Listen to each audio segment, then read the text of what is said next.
Yeah, if people are in a state of like extreme distress for like a long period of time, I tell them to tell their animal, like, this is not yours. You don't need to take this on. And it's important for the animal to go out and do fun things. It's not okay to just, like, if you have a dog, to just like be depressed in the house and not go out and walk the dog. So that's like a bad, you can't expect the animal to be there for you if you're not then going to go and give it joy in return. Right? Or give it fun in return. But if you want to like cry into your dog's or your cat and just, most of them are fine with it. And I have a lot of animals. You'll see like some of them are attracted to it. Others go away. They're like, I can't handle you. Or they'll come and they'll like want to be there, right? Like some of them just want to be there for you. Some of them, it's just in their nature to kind of help you.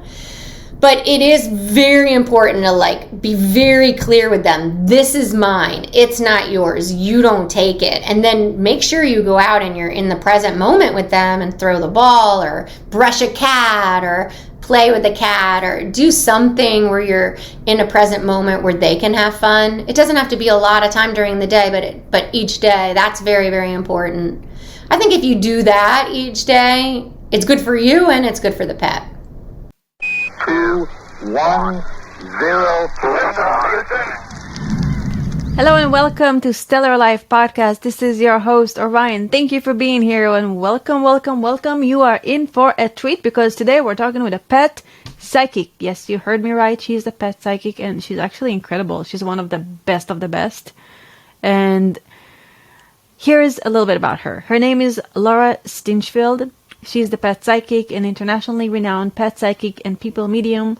For decades, she has studied animals' behavior and training, animal communication, telepathy, mediumship, death and dying, the afterlife, reincarnation, personal growth, meditation, and consciousness.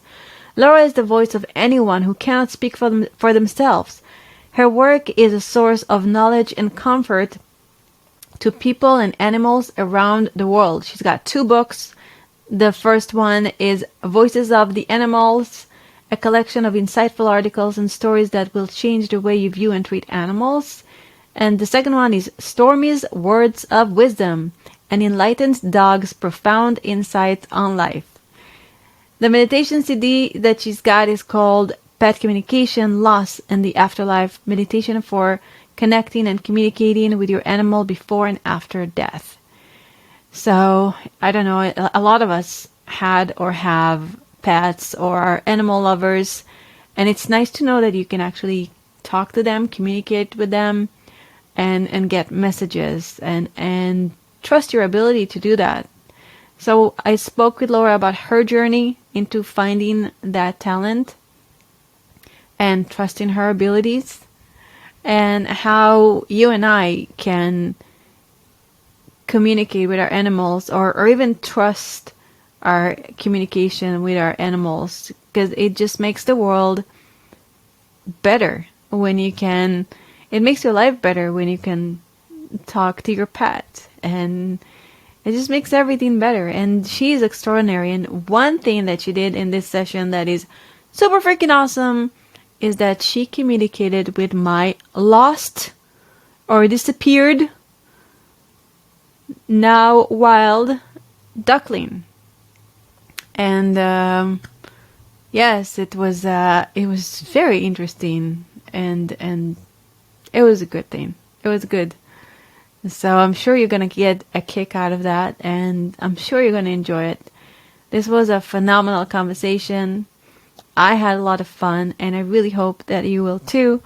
And now, without further ado, on to the show. Hello, Laura.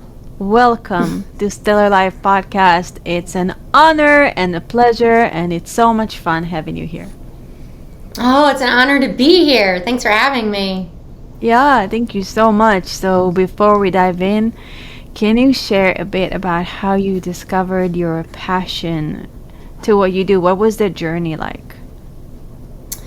So I have been talking to animals my whole life. So I'm a pet psychic, right? And I've been talking to them my whole life. My earliest memory is when my parents were holding our Yorkshire Terrier over my crib, and I could hear the little Yorkie saying, "You're so small," or she had like that feeling that like I was so small. So that's my earliest memory. And at that same time, growing up, I also saw spirits. Like I saw ghosts all the time.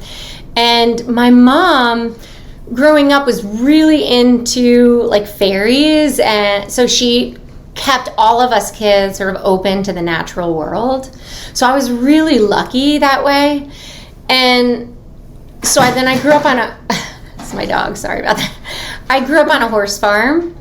Where we had lots of animals. We had dogs and cats and horses and bunnies. So I was with them all the time. And it wasn't until my early 20s that I realized that I was doing anything different than anyone else. I just thought that everyone else could hear the animals. I thought everyone else could just know what they were thinking and feeling. So, and it was a kind of a hard journey for me because it was before the internet, and there was a lot of abuse in the animal world at that time. There was, like hitting dogs for peeing and pooping in the house, or smacking horses for not going over jumps. And I couldn't understand why people were like using those methods instead of just communicating with the animal or just setting that intention of what you wanted. Because at that time, that just came easy to me. But I was very, very shy. And I couldn't really speak out about like what was going on with the animals. And so I ended up quitting riding when I was in my teens because it got so hard for me. And it wasn't until I was in my 20s and I was learning dog training that I realized that not everyone else was doing what I was doing. One of my instructors pulled me aside and she said to me, "Well, what are you doing with the animals? The dogs are coming along faster with you." And I was just in my dog training program, and I was like, "What? Really? Like, you see that?" And she was like, "Yeah, like, what are you doing?" And I was really lucky at that time. That was Linda Tellington Jones and her group of instructors, which is like a natural way to train animals, and it's also like a body work and massage on animals. And I was really lucky to find that group of people because they were very forward thinking. They were the most forward thinking that I had come across at that time for animals. They were looking at dog behavior or all animal behavior, how animals were communicating with their body, and they weren't really talking about communication or telepathic communication with animals, but definitely like setting your intention and being really clear like what you wanted and being patient. It's the first time I was around people who were really being patient around animals, which was pretty extraordinary for me. So after that, I was having problems with a cat that wasn't, she was disappearing. At that time I was backpacking a lot, and she was disappearing when I would come home from a backpacking trip, and she would just look at me and then she would take off. And so I was at and she would take off for days. So it wasn't like she just left for like half an hour or 45 minutes. She'd be like, "You were gone, now I'm gonna leave you." And she was like disappeared. And so I was at a bookstore, and this woman said to me, like, "You should read this book," because I was like in the animal section. And it was a book by Penelope Smith called Animal Talk, and it was all about like talking to your animals. And the book told me, or like explained, to picture the sun rising and setting for as many days as you'll be gone, and then picture yourself happily coming home. And so before my next trip, I actually did that. Her name is Juliet, my cat, and I actually did that with her. And when I got home from the trip, she actually came into the house with me and then slept with me that night and was like kneading and pawing at me. And that was like a behavior she never did. She never even slept with me. So that was when I was like, wow, there really is something to it. And then I looked for like animal communicators, and that was really before the internet was big. So I don't even know how I found this woman out in California. And so then I started to study with Carol Gurney, who was in California at the time. She's in North Carolina now. Wow. So that's sort of how Yeah. When did you start actually hearing them? So I believe in the beginning, I just had that sense of like what they were thinking and feeling. Like I just knew. I don't know if it was hearing. I just like knew. So if my dog had a stomach ache, I just knew he had a stomach ache. The hearing part, when I went to go study with Carol Gurney, she gets everything in pictures. So, and with animal communication, and I believe in any sort of psychic skill, there are different ways to get it. You can get it at like a sense of knowing, you just know, or you could get flashes of pictures or like a video going by. You could hear a little voice in your head, or you could feel it in your body. Like you could feel, like if somebody has pain, you could feel that pain in your body. So those I feel like are the main ways to receive it. And Carol receives it in pictures. So I was like trying my hardest to like see it in pictures, but I wasn't. And I just started like writing. I was a big writer at the time. I always journaled my whole life. So I just during the program, I just started writing what the other animals were saying. And then Carol was like, look, you know, like you're getting it in words. And I still do that today with like all my clients. When I do it on the phone, I'm typing the whole time. So I'm typing what the animal says. So I think I was always getting in words, but I wasn't conscious of it. And I think that's consciousness, you know, we know it, just learning to realize like, how do you receive information? And not everyone is aware of that. It's like, how do they receive any type of, you know, you just all of a sudden get anxiety, but you don't know why. Or you might get a flash or a picture, but you might just let it go and not even pay attention to it. Or you might have a sense of a feeling and then not even pay attention to it. Or just be like, that gives me anxiety, and be too stuck in your anxiety to then say, why am I having anxiety? Like it could be the person next to you or the animal across the room, or so that was a big thing for me. Once I started getting into animal communication, I started really focusing on, you know, what am I thinking and feeling? And I was always a meditator. I learned how to meditate in high school. So, or ninth grade, you know, 14, 15. So I always was meditating, but actually like focusing on what was going on in my mind, that sort of came later. And so I know we had a session together prior, and it was amazing. And you actually, you speak in a different voices. It's almost like every animal has a personality. And you don't. Oh, funny. Do you notice that? Huh? Yeah, of course. So you notice that? You do? Yeah. That's interesting. I don't always know that I do that. Like that I change my tone of voice. You do. You totally change your tone of voice, and it's almost like a different personality comes up, and it's just the animal's personality. It's really, really cool. I love that. I love that. Did you ever have naysayers or people that doubted you? Oh, all the time. Yeah, like all the time. And how do you? Do you prove them wrong, or like how do you handle that? Yeah, that's a good question. So I always kind of knew that like talking to animals was just like a totally cool, like different thing. So like if people didn't believe it didn't really bother me so much, because, you know, it's not just that you're talking telepathically, but like you're also talking to animals, you know. So I kind of got it. But people, it really depends on the person, really. Like some people can be really mean, and that was hard for me in the very beginning.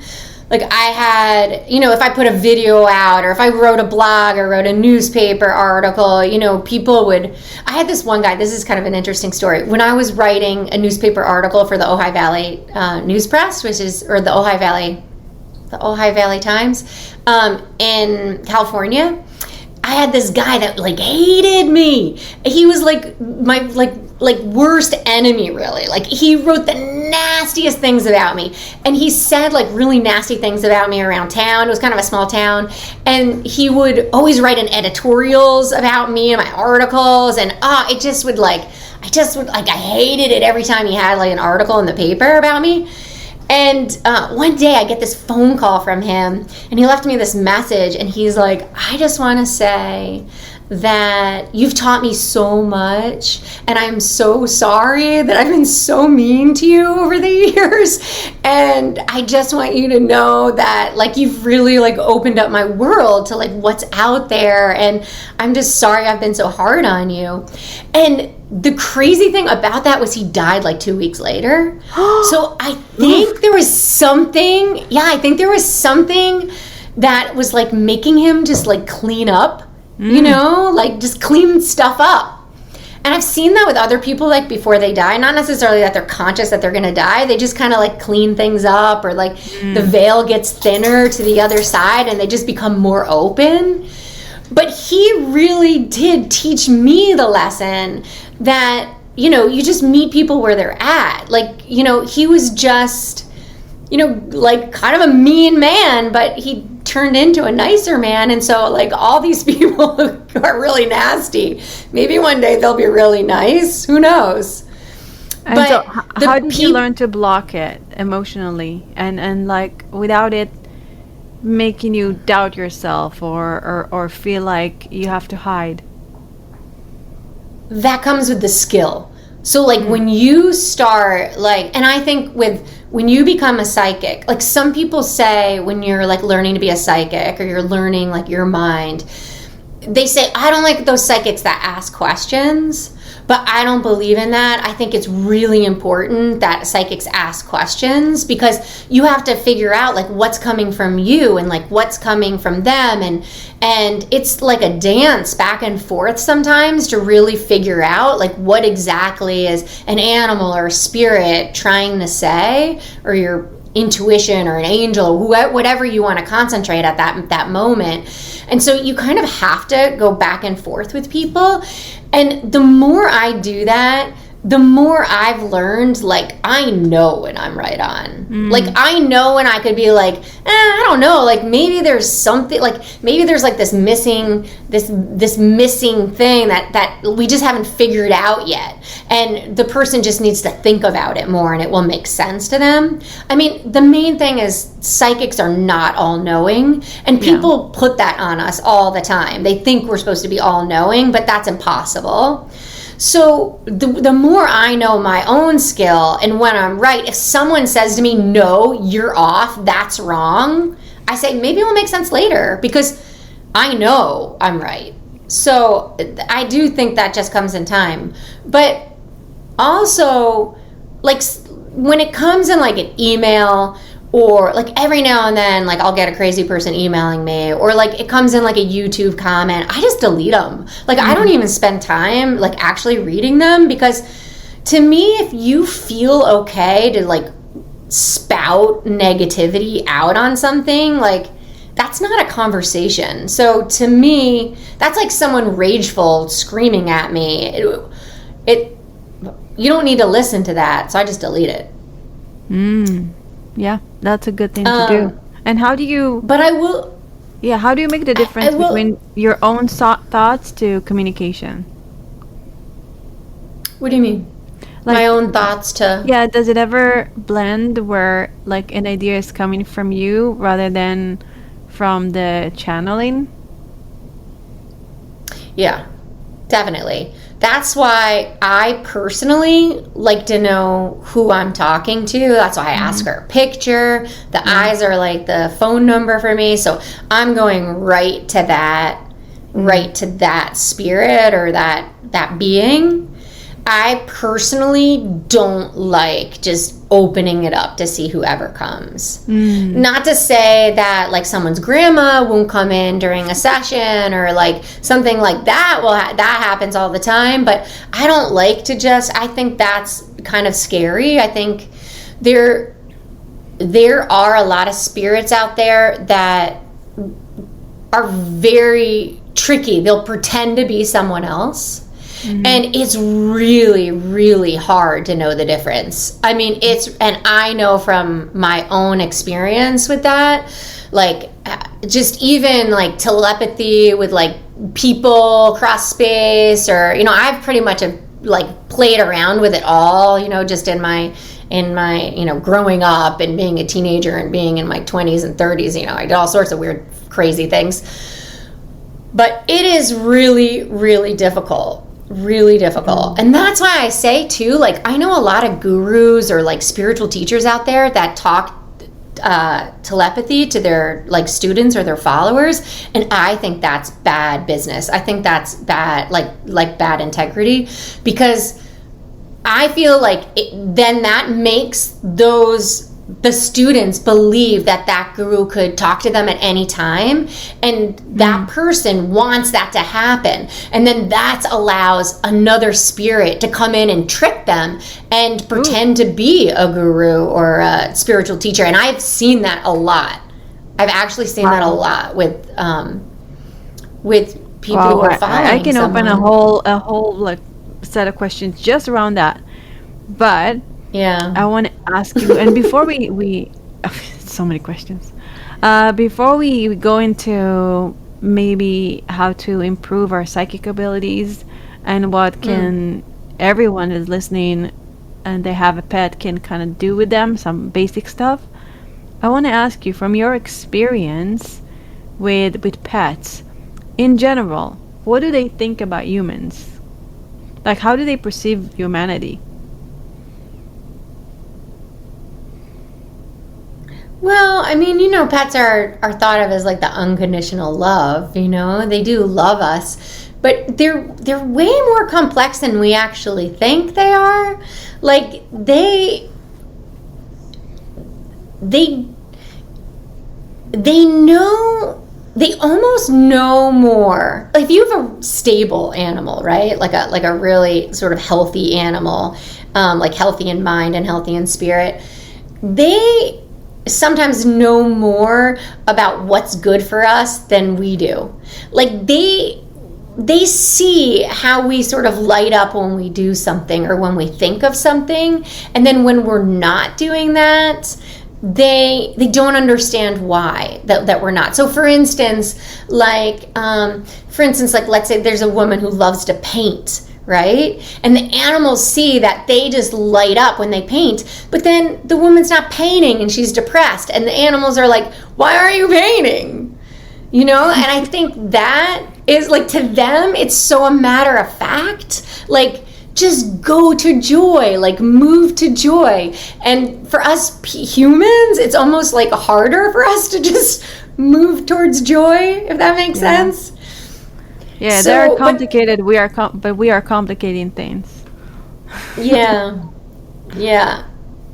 That's awesome. But it's hard. I mean, us humans mess up these animals too, you know. And that's really sad, you know. I'm thinking like, because a lot of people get, you know, a pet to help them emotionally, and I'm thinking, and even if not, even if you just have a pet, a lot of the time we come home and we're sad or depressed or angry, and it's almost like those animals absorb it and it can affect them. Can. So they totally can. What are your thoughts around that, or around, you know, when to get the comfort from the animal and when to put some boundaries in order not to hurt the animals?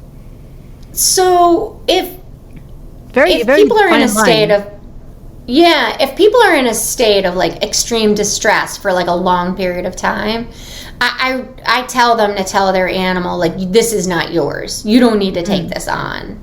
And it's important for the animal to go out and do fun things. It's not okay to just, like, if you have a dog, to just like be depressed in the house and not go out and walk the dog. So that's like a bad, you know, you can't expect the animal to be there for you if you're not then going to go and give it joy in return.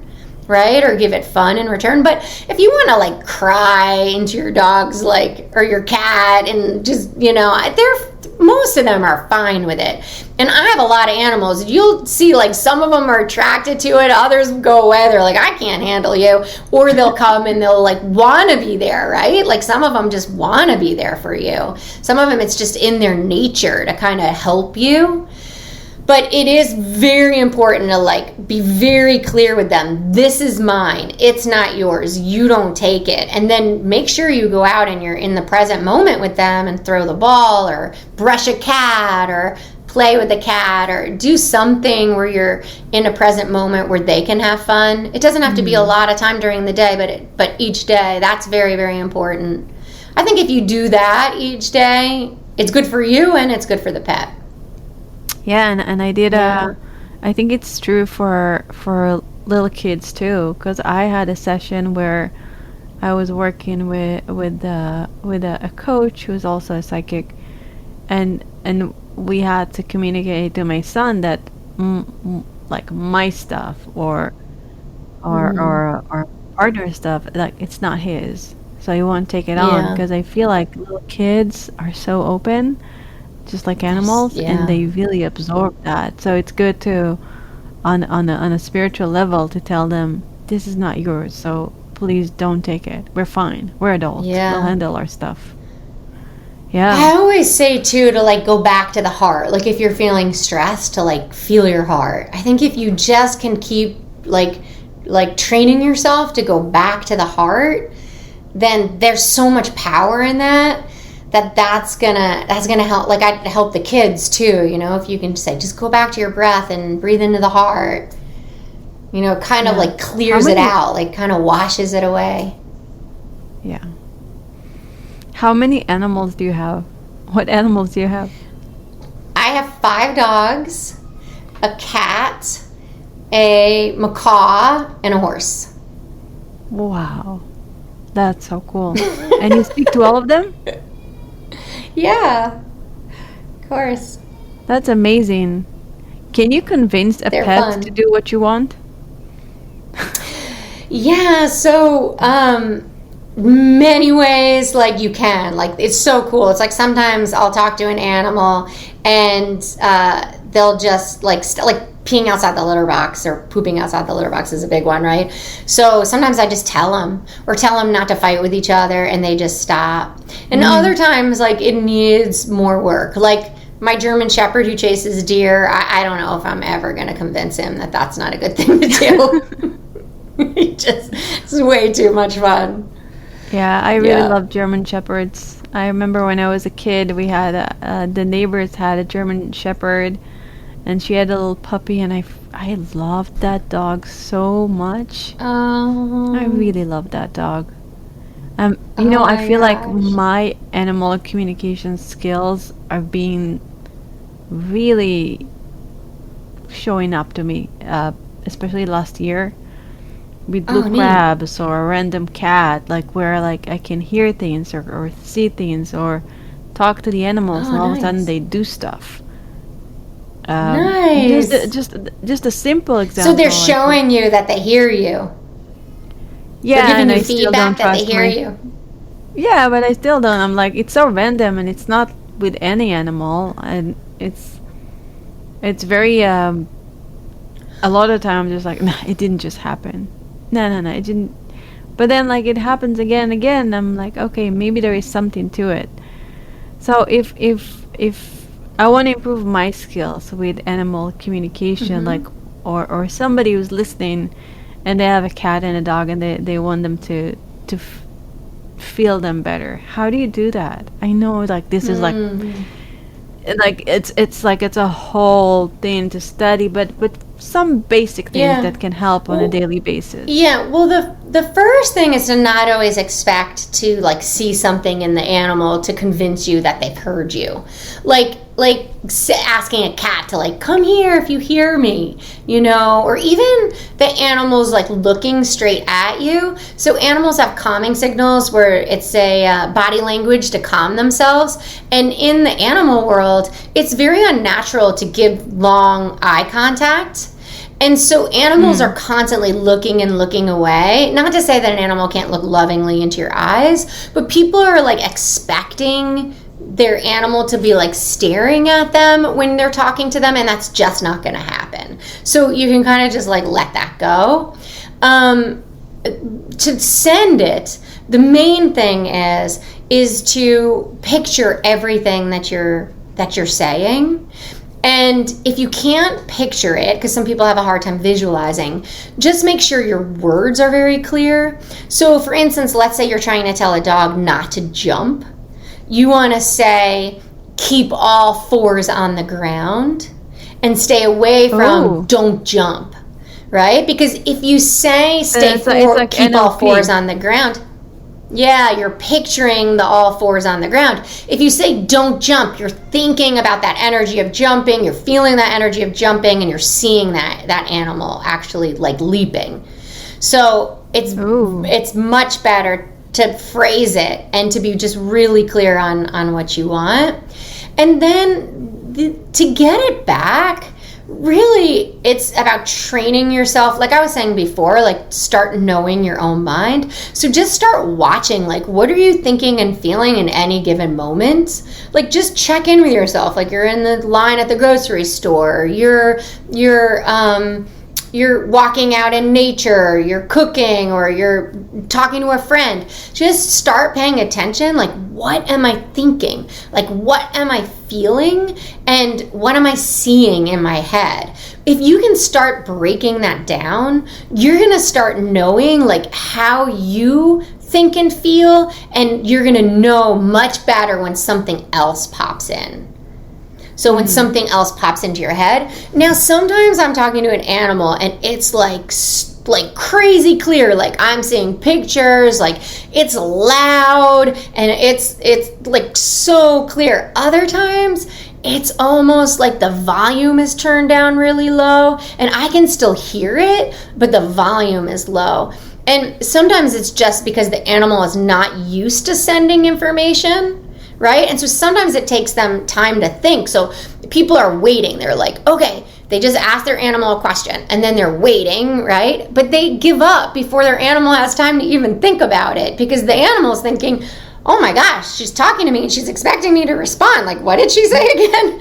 You know, and it takes them some time, you know? So some people give up too soon. And then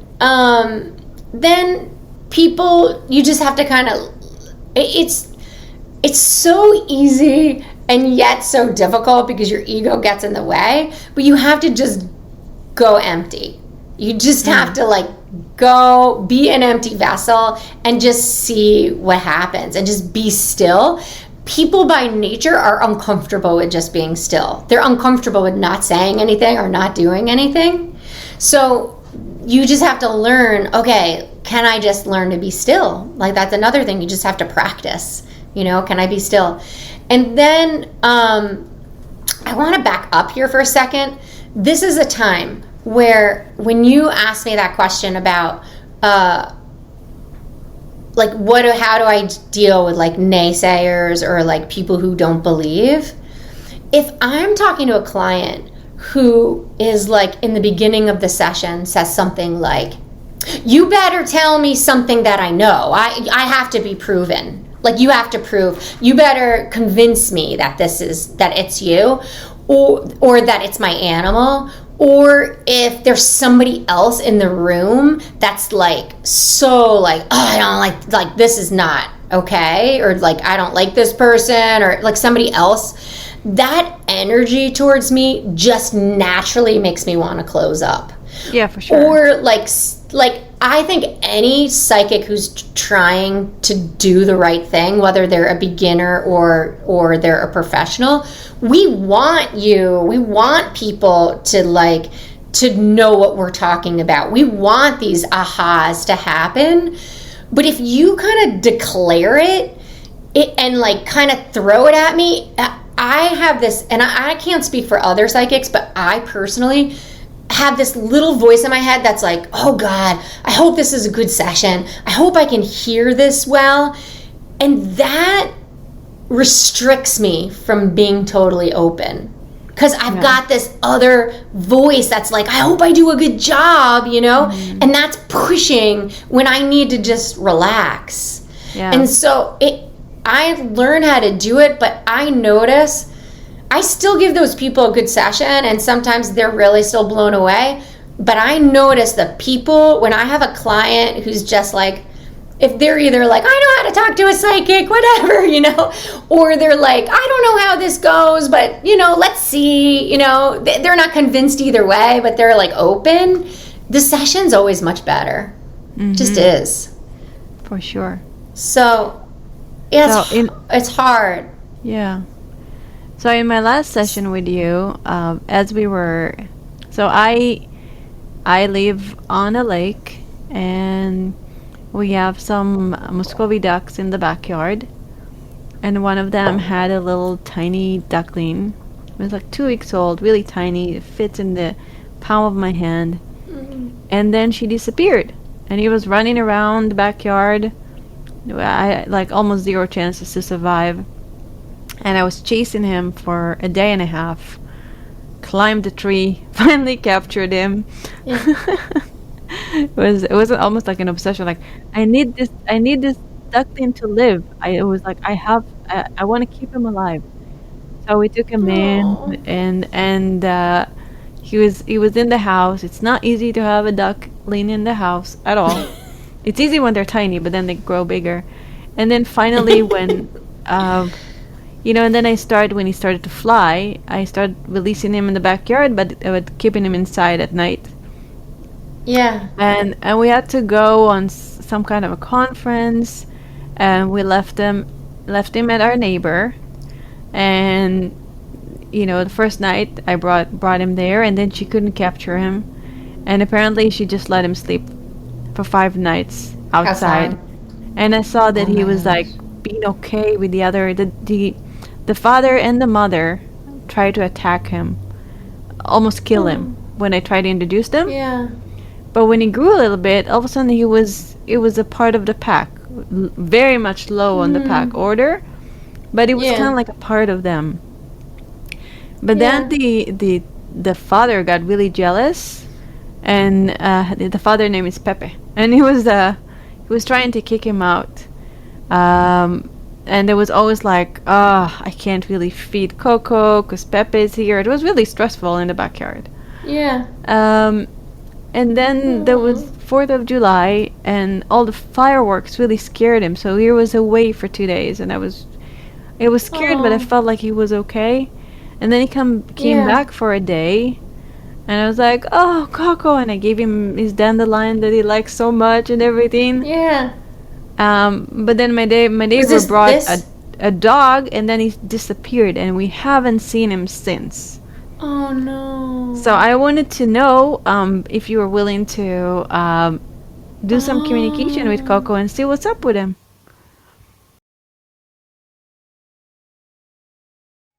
Many of us have been through some stressful times in the last couple of years. I know I have, and I am very grateful for my coaches and for the hypnotherapy sessions that I took that helped me, and I want to extend this to you as well. If you want to feel unstuck, break through some limiting beliefs, maybe you want to lose weight or attract the love of your life, maybe you just want to step into your power, then do yourself a favor and book an RTT session with me.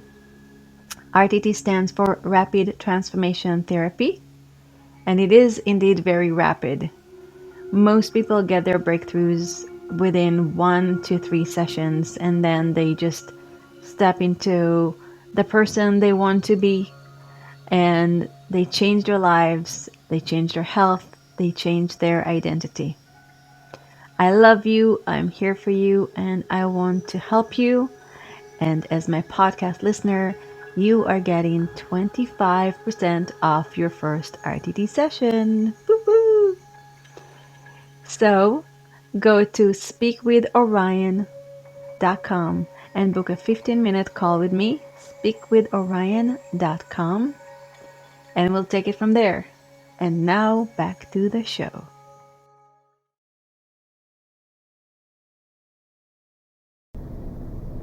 Yeah, so do you know, I don't always do lost animals, but yeah, okay, let's do it. Okay, let me see. So, So are you worried Well- that he's gone? That the dog got him? I don't think the dog got him. I think he kind of like found a different place. But, yeah, let me just... Have you seen his family? Didn't he have like a little island or something he used to go to?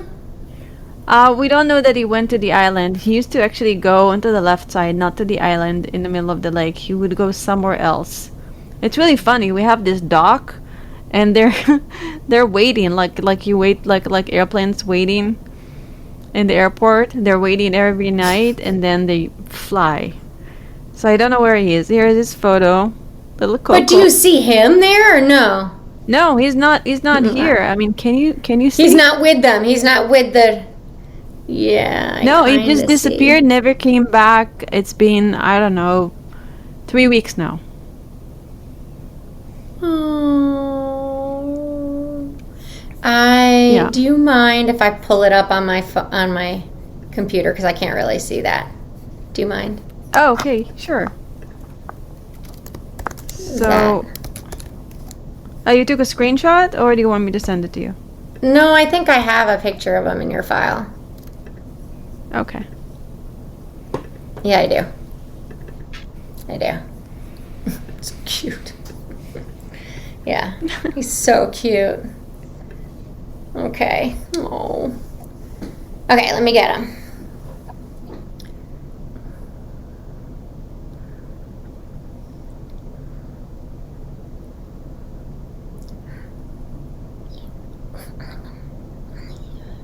What do you mean? You can come back though, buddy. He says he's on the other side. Like, I'm still around, but on the other side. I'm still around, but on the other side. It is. Do you know where that would be? The other side?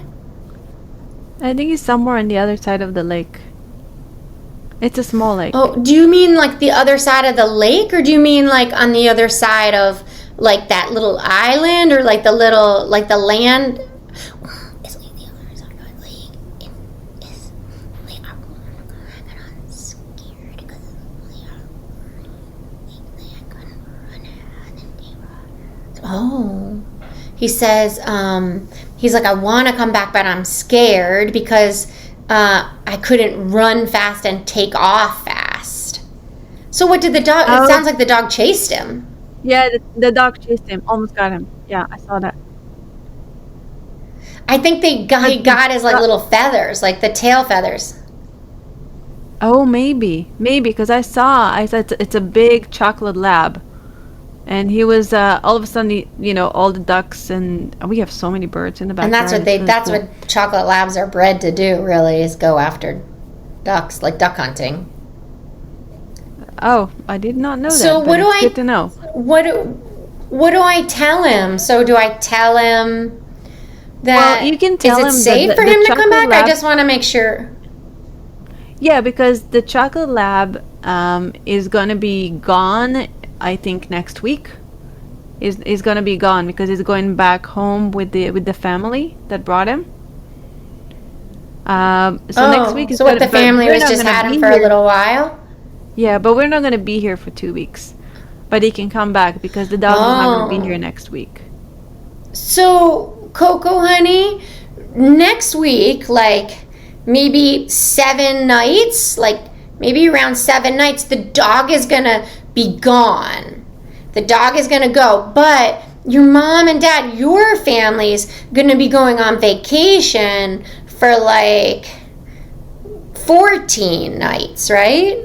10, Is that right? 10. 14 nights? No, 10 nights. 10 nights. So for 10 nights, okay, 10 nights, your family is going to be gone. And then you can come back because they really, really want to see you. And really, Bud, I think you could swim and fly away from that lab. I think you could just kind of avoid that lab and just kind of be more alert to where he is now. I think you could come back and kind of hang out and just be smart. Yeah, like, I'm I'm going to come back, but not yet.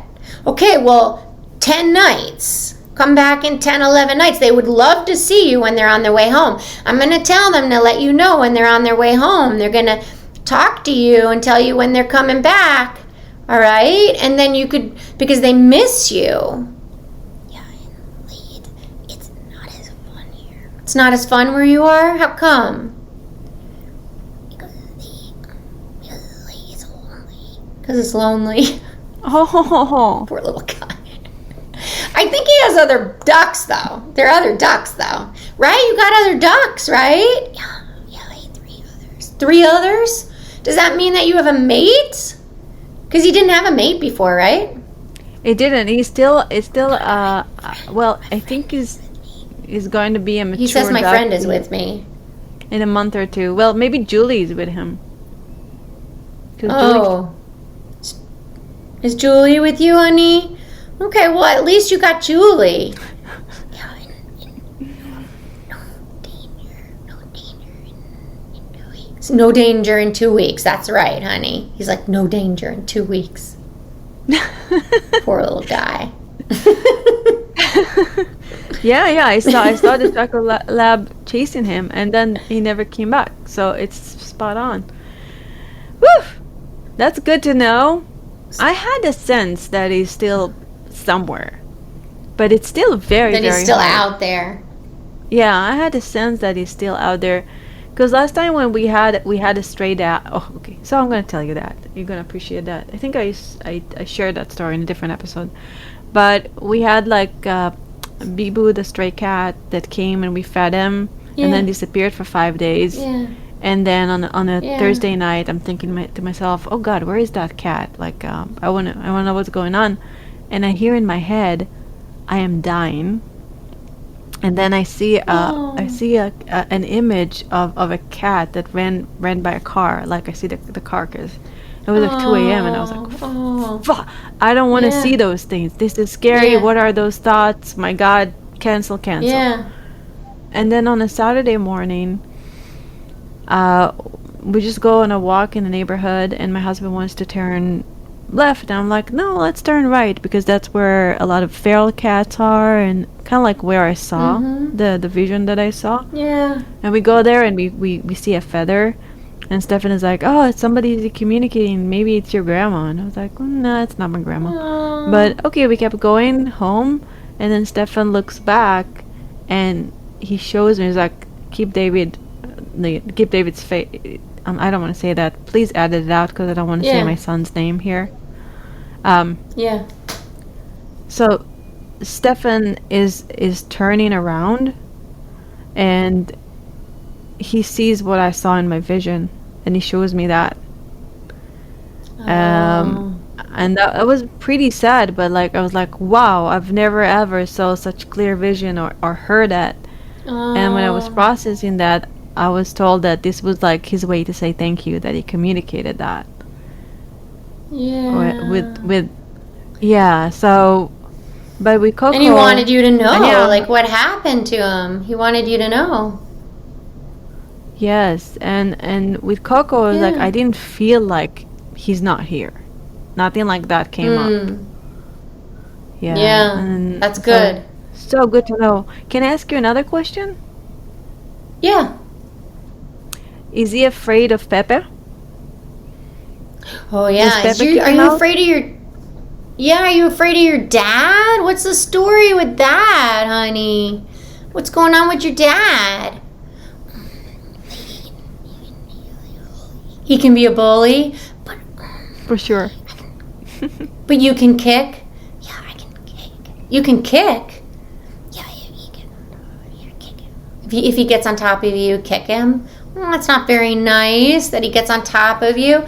But it's only because he's What does he say? he's that I'm different. He says that you're different. How does he say? Is it because you grew up with people?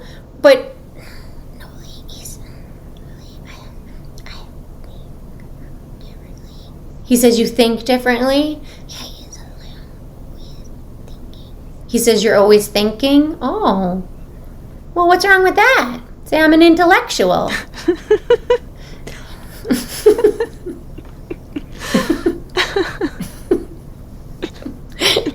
I think what he means is because you guys have been talking to him ever since he was little. He thinks differently than a wild dog. I wanted to say something. You want to say something? What do you want to say? Like, I have advice. You have advice? Okay, give us your advice. Don't, ever be afraid to talk to animals. Well, that's a good advice. Don't ever be afraid to talk to animals. Oh, that's a good It's sad advice. for them not Thank to hear you. Because it would be sad for them not to have that experience. Like, Oh, wow. I'm a better duck because of it. You're a better duck because of it? Yeah, like, I'm always getting talked to. I'm always getting talked to. And, like, I think it's cool. Pepe says I think differently, but I think it's cool. He's talking because the way that you've talked to him, like that you've always spoken to him. That's so cute. See, that just goes to show, like, he totally has understood you. Like, everything that you've ever said to him, he understands. You know? Oh, wow. That's really neat, I think. Yeah. But I also think because like now he's more of a wild duck, he doesn't come as closer to me, or is afraid that I will pet him, maybe because my smell is gonna be on him or something. Well, like, that's because if I smell like humans, they won't cuddle with me. If you smell like humans, they won't cuddle with you? No, they don't. They don't preen me if I smell like humans. They won't preen me if I smell like humans. Ah. Yeah, Meaning, okay. like, they won't, like... Okay. I love her. But you love her? Yeah, like, she's beautiful. Oh. She's beautiful. Like, if she loves my waddle. She loves my waddle. Oh, well, who wouldn't, right? That's funny.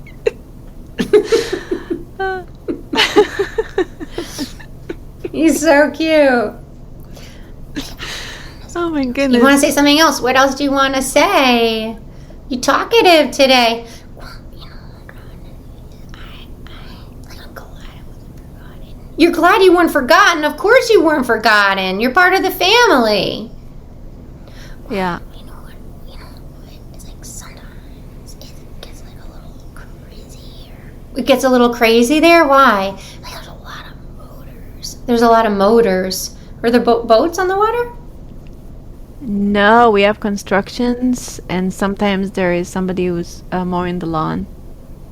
But they started constructions Oh. nearby. Yeah, Oh. yeah. Is it the lawn mowers, honey? Like that kind of mowers? Or is it the construction that you hear? Do you know that time with those fireworks, honey, that's going to happen every single year, all right? That is not good for birds. That's not good for birds. Well, you should be, like, already going to sleep. It hurts our ears. It hurts our ears. I know, honey. But you shouldn't be flying at that time of night anyway. Yeah, it's like you gotta put mud in your ears. You got to put mud in your ears. Do you actually do that? Put mud in your ears, honey? What do you mean by that? Yeah, I do it. You do it? What do you mean? Like I roll in mud. I roll in mud. Wow, that's pretty smart. Do all the ducks do that, or just you? Me and Julia. Well, that's pretty smart.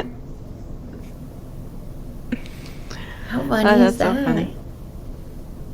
That's so funny. Oh, and can you tell him not to bother the Egyptian geese because they're stronger than him and they can hurt him? Yeah, buddy. The Egyptian geese are probably way worse than Pepe. You've got to know that, right? I mean, geese are just like right, bud? Do you know that about geese? Geese are really tough. They're not. They stand tall. They stand tall. They're nice to you. They're not tough if you stand tall. If you stand tall, they're nice to you. That's interesting. I wonder why. Like, I wonder if it's because he's showing confidence or if he's looking more like a goose. You know? Yeah. Probably because he's showing confidence. Okay, Alright, well, it awesome. sounds like you worked that out. Yeah, well, just tell him that we love him and we missed him, and hopefully we'll see him in 2 weeks. Did you hear that? They'll see you in 2 weeks. You better go. You better show up. Yeah, like, and the dog will be gone. Yup, and the dog will be gone. That's like my favorite. The dog will be gone. That's my favorite story. So what is it? What is it? Does that dog, like, is it just like an Airbnb or something? Or did they own, No, it's no, like a summer house? my Or what's the neighbors- story? No, my neighbor's family came to visit, and they brought the dog with them, and they're leaving. Oh, I got you. Okay. Yeah. Yeah. Oh my gosh. They should keep the dog on a leash. Yeah. Right? Yeah, well, wow. This was amazing. Aww. This was so cool. And yeah, wow, thanks for that. That's a good advice that I got today. Wow, I really, really appreciate you, Laura. Thank you so much for being open to doing that Oh, and sharing this. So, oh my God, Yeah. of course, of course. I So so cool. appreciate you. I Can want to you, say one more thing. Oh, When we were talking about receiving it back, Mm-hmm. sometimes your mind has like a little answering machine, and if you don't get it then, you'll get it later. Mm. So, like, it's almost like you try too hard, but then your mind holds it. And then when you're washing dishes, or you're going to bed, or you're just resting, it will pop back in your head. So to kind of watch for that too. It doesn't have to always be real time when you hear it from them. all right, perfect. It's another good advice. It was so fun. It was so fun. What about your book? Can you share a little bit about your book and what people can learn? Oh, yes. from that? I would love to share about my books. So I have 2 books. One is Voices of the Animals. And Oh, that's the it's one we a have. I didn't know you have collection- 2. Okay, yeah. Yeah. I think you have both of them. You should. I do? Okay. But okay. it's I think so, yeah. But it's a collection of articles and stories. And so it's a bunch of stories about me talking to the animals and some of the animals. And then there's also behavioral advice in it. It's just like an all-around great book. It has a lot of lessons, too, about how to talk to the animals in it. And you can get that wherever books are sold. And you can order it anywhere. You know, it's on Amazon. And then the other one is Stormy's Words of Wisdom, which is a quote book from my late dog Stormy, and he was really wise. I used to have a radio show, and he always did the last segment on the radio show. Here, I just opened it to a page that says, slow down and ask your animal what they want to tell you. They will tell you what they need. Pay attention to the way they act. It's kind of a good one for our conversation, right? So cool. I'm so And excited. then I have a meditation CD called Pet Communication Loss and the Afterlife, and I created it for people who are going through the death and dying process with their animal. It helps you to connect with them before they pass away and also after they pass away. And it's a meditation CD, but you don't really have to be meditating to listen to it. Even when my rabbit was sick, I actually put it on, and it helped me a lot, just hearing it in the background while I was doing things around the house. So you can get that on my website, which is thepetpsychic.com. Have you ever done a documentary about yourself, your haven't, skills, your no. life? No, I haven't. Oh, well, what are you waiting for? I think a lot of people would love to see Yeah. it. Yeah, maybe one day. Maybe one day. I'm putting together an animal communication course, though, that's going to Oh, wow. launch at the end of summer. I might take it. Online course. Sounds cool. Yeah. Oh, cool. Nice. Wonderful. So your website again is Thepetpsychic.com. thepetpsychic.com. And you still do sessions with Yeah. people one-on-one? I do, yes, and you can book them on the website. Okay, and people have to book. They're half-hour sessions. Yeah, and people have to book a while ahead of time, right? It does. I book up a few months in advance. Yeah. So if you are in a need to book a session, I highly recommend it from my own experience. And if you resonate with something that you saw or heard here today, then maybe it will be good for you to actually get help with communicate with your animal, or even with the spirit of animals that passed. It brings a lot of peace, and we've done both. So go to the petpsychic.com. Yeah. And communicate with Laura, and it's gonna be amazing for you. Highly recommend it. Yeah, and your animal. Yeah. So I thank you so much for being here. Any anything you want to share before we say goodbye for now? Oh, just thank you, and I so enjoyed talking to you. It's so nice. It's so nice to talk to like-minded people and just to get to know you better. Thank you. You too. Thank you for having me on. You. And and I wanted to ask another one. Just off the top of your head, whatever comes to mind, what are your top 3 tips to living a stellar life? Ooh, to live in a stellar life.